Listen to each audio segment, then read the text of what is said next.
This year, the Riverview tournament turned 20 years old. As always, the captain's meeting brought out some of the best fishermen on the south shore of Long Island. The day of the tournament was blessed with mild temperatures and light winds. Because boats fishing the tournament can't leave the dock until 7:30, the chase boat crossed the bay without another boat or even a ripple in sight. There was no doubt that the competition was underway as some of the fastest fishing machines in the bay screamed past our position. Leading up to the tournament, the 2009 Fall Bass Run has been less than spectacular, making this year's event more challenging than ever.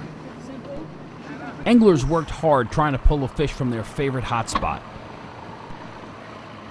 These fishermen broke the ice and pulled up a nice fish in the inlet area. Ray Bartlett of the UPS store in Babylon Village is a veteran to the tournament. I've been fishing this tournament for about 15 years, and the reason why I fish it is because I get together with a bunch of great guys. It kind of ends the fall season. We all get together, reminisce over a great meal over at the Riverview, and it's more fun than anything. Winning isn't important. It's the camaraderie of the guys that I've known through the years that I've enjoyed about this tournament. Fishermen working the structure along the high rocks had a few fish as well. Nice job, guys.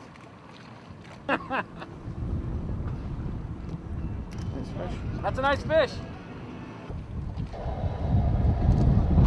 Look, Tom, there you go, right there. Alert anglers tried to capitalize on the brief appearance of shad throughout the morning.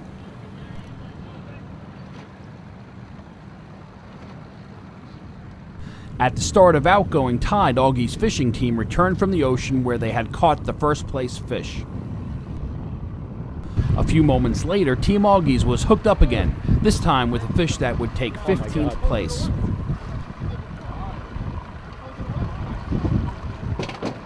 Nice.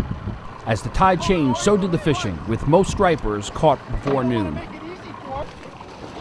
As weigh-in approached, fishermen lucky enough to connect with fish arrived with their catch.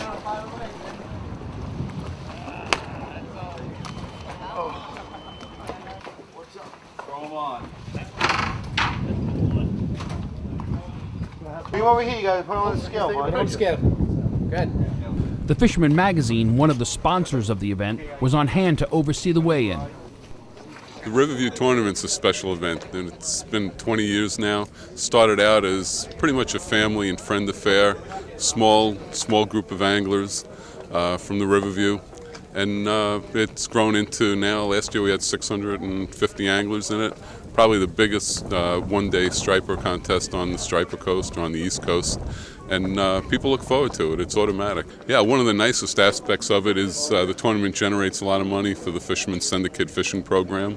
This year I think it's around $5,000, which will send a whole bunch of kids out on the water next summer. At 4 p.m., it was time to tally up the leaderboard.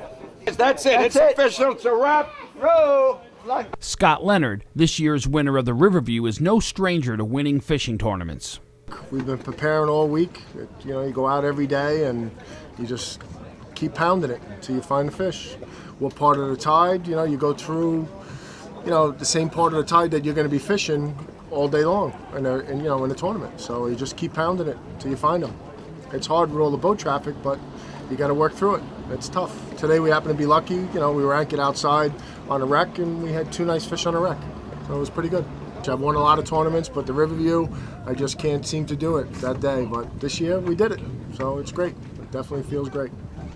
After the weigh-in, anglers were treated to the fine food at the Riverview restaurant and the award ceremony. Tim C. Smith for SkimmerOutdoors.com.